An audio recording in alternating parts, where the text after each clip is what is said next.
Hello again, everybody. I'm sorry I'm a bit later than I promised I would be, but life and all that. So, as I kind of mentioned last time, I'm going to do something watch related, and if I say, yeah, I'm going to give you 2 solar powered chronographs, you think, oh God, Dave, not again. Well, please bear with me because these 2 watches couldn't be much more different if they tried. So, here we go. And straight away, look at the differences in the packaging.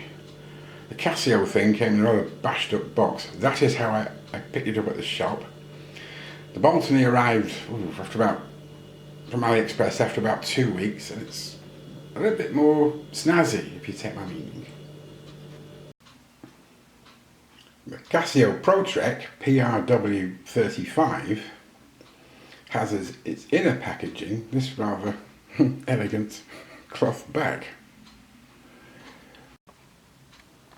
By contrast, this Bolton, I'll show you the number in a minute, comes this nice little drawer type box and this really elegant imitation leather pouch for travelling, I suppose. Yeah, and just show yourself, that's it. Let's see if we can get that out for you.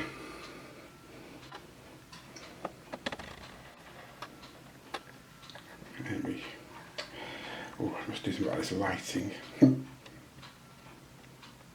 bit better, I think it is. So yeah, let's go into a bit more detail about these 2. There's the number for this Bolton at the top of the screen. I don't really want to repeat that. Yeah, it gives you most of the specs, but I will give you those separately a little later on. Here's a rendering of the ProTrek from the online catalogue, which shows it a bit of nice detail, I suppose.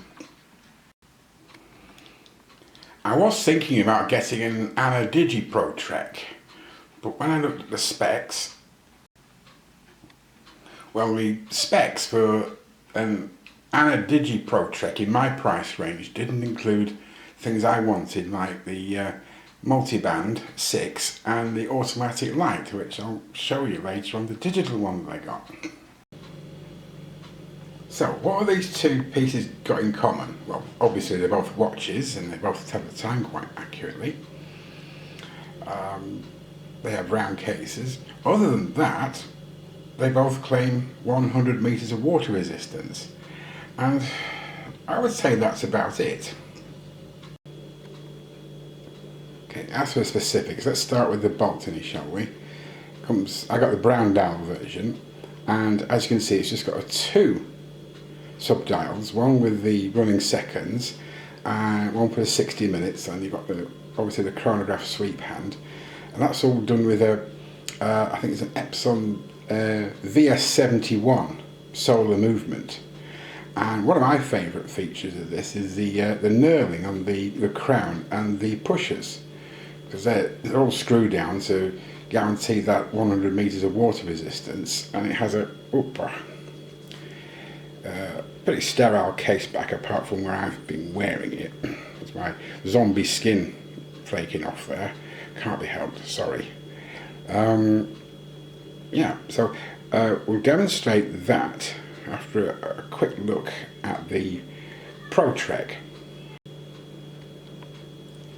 The ProTrek here, PRW35 1A or whatever it is, got a lovely clear LCD display, and the module on this is a 3490 if anybody's curious. It's mostly made, according to the specification, from bioceramic.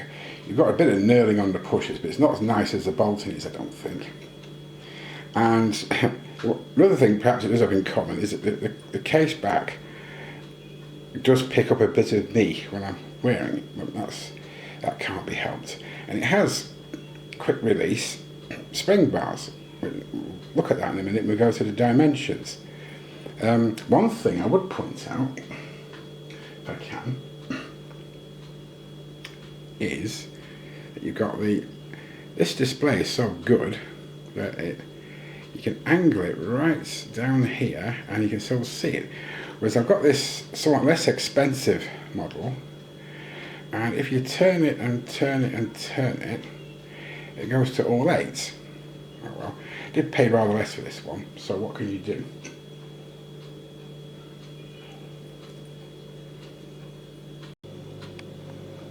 To get the chronograph moving on the Boltony, you need to unscrew these pushers and you have to go all the way until the outer ring's flush with the actual pusher itself. And then, let's keep the focus mount. And then you should be able to, let's see, press that and off she goes. There goes the fridge motor. It's nice, bit of peace and quiet.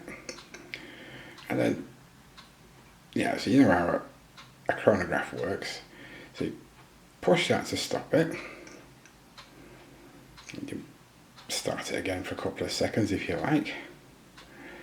Alright, then we stop, and then we just press the bottom pusher. And whee, round she goes. And then before you put it, don't forget to screw the pushers back down. Otherwise it will leak. And this Pro-Trek's got most of the standard functions. It includes a stopwatch, I think, and you can still see the time at the bottom, the lights on, and you might just make out a little letter H, which means it's still a high battery capacity. At the top you've got the Casio, which is actually on the LCD display, and you've got O. It looks like O, but it's actually 0 hours because it's I think it's up to a 24-hour stopwatch. So you just press this one and off she goes. Alright, no big surprise there. And then you should be able to, yeah, yeah. And then it goes to the rest of the functions. I don't know, what am I like? Yeah, there's a timer with O as well. That's DST is off. And this takes us to regular Moscow time. It's supposed to record, but it hasn't done anything yet. It apparently last received on the 7th of July at 2 minutes past 5 in the morning, but we don't worry about that. So there's that, we're back to our normal time. Yeah, quite nice big clear display. That's another reason I bought it. But it is a Pro-Trek, so it comes with the ABC things, the altimeter, the barometer and the compass. So let's start off, see how high we are.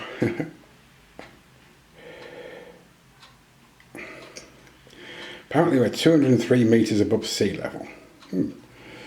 Okay, I live on what we would call in Britain the 11th floor, the 12th floor here at the flat, so that adds about another 30 metres or so. Then you've got the barometer, which gives you the atmosphere, and at the bottom a temperature reading. It's probably about okay for the for this room, and it's off my wrist for that reason. And then last but not least we have a compass. Now what you've got to do, as you turn it, obviously the bearing changes. Now let's see, can we make out a little needle? I do know that my window, a kitchen window, faces roughly south, so I've got to play with this a bit more, but you get the idea. Going back to the Boltony, I've asked myself the question, do I have any gripes about this watch? Well, build quality, it's really, really nice. As I say, I love the knurling on the crown and the pushers. The crown, by the way, is very nice and smooth. It comes with a really nice leather strap. If I had one whinge about it, it would be the date window, which is quite small, as you can see. You've got to look at it just at a right angle in order to pick it out. By comparison, well, it's not much of a comparison. You've got the tactical frog, and that also has a teeny tiny date window. This one works with a VS75. As I mentioned before, the Boltony works from a VS71 with just the two subdials. Yeah, everything else is really well made, and I say it wasn't expensive. What was it now? About $140.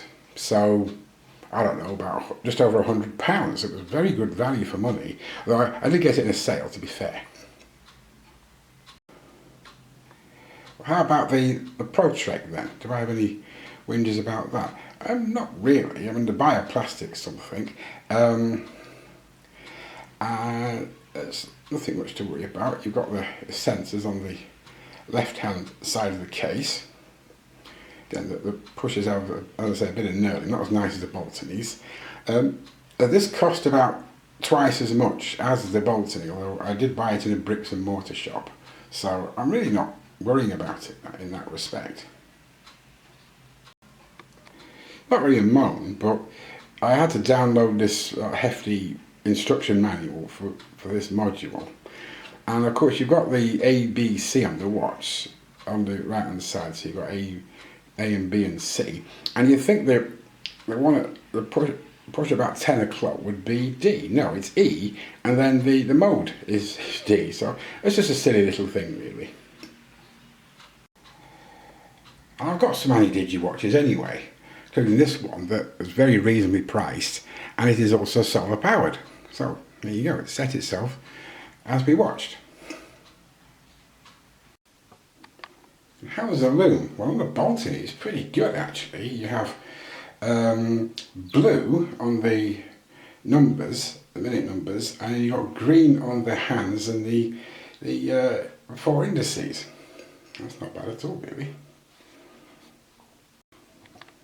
So Pro Trek, let's see, yeah, oh look at that. So I've got that set to automatic 3 seconds and you can do it again. Yeah. It's a bit sensitive, but it works really well. Well, give it one more, because I know we love our automatic lights.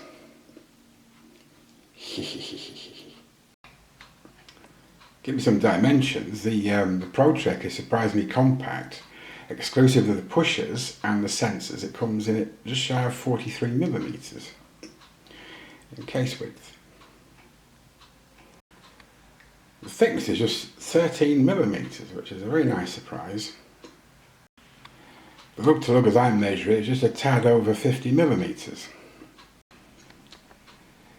The strap width seems a little bit over 22mm, 22.5mm, but if you take into account the actual strap itself, you can see that it comes closer to 25, which I might have not got properly. The Boltony's case width is bang on 39mm. Thickness of 12.1mm. I make the lug to lug 46.1mm. And in case you had any doubt, the strap width lug width is exactly 20mm. So, you know, I say it's a really well made watch. There we are. And the Pro Trek is amazingly light at 41.79 grams. Must be all that bioceramic or whatever they want to call it. The Boltony comes in surprisingly light at 62.2 and a bit grams. Let's just finish up with some wrist shots. The Pro Trek, because of its nice compact dimensions, it doesn't look like a dinner plate or a pimple on an elephant's backside, which I think is rather nice. The strap is pretty comfortable, and yeah, I've got absolutely no worries there. By the way, you operate the light with this button. You can see it here. And you press that button in for 3 seconds to toggle the automatic light on or off. Quite fun really. The Boltony is an absolute treat to wear on this lovely leather strap. It's so comfortable. You've got a branded buckle, and there's plenty of holes. So my wrist is say 7.5 inches. So you've got anything up to 8.5 inch wrist, or you've got you probably go down to a 6 or 6.5 on this strap, and you got that display, and they all get 4. Look at that knurling, eh? Lovely. Well, I hope you liked that. So 2 very different watches with a similar power source, but they have, I think, very different vibes and functions. What I will do at some point is perhaps take them out and film them separately to show you what they can do, especially the ABC thing on the Pro Trek. I think they're both fascinating. So there you go. That's me for now. Apart from saying that you might have noticed, if you've been watching the channel, that since I got the Dead Dog back in June, I haven't ordered any mechanical watches. They've all been quartz. Well, that might have changed, or it might not have changed, so I'll keep you posted about that. In the meantime, I hope you all have a beautiful weekend, and I'll see you when I see you. Bye for now.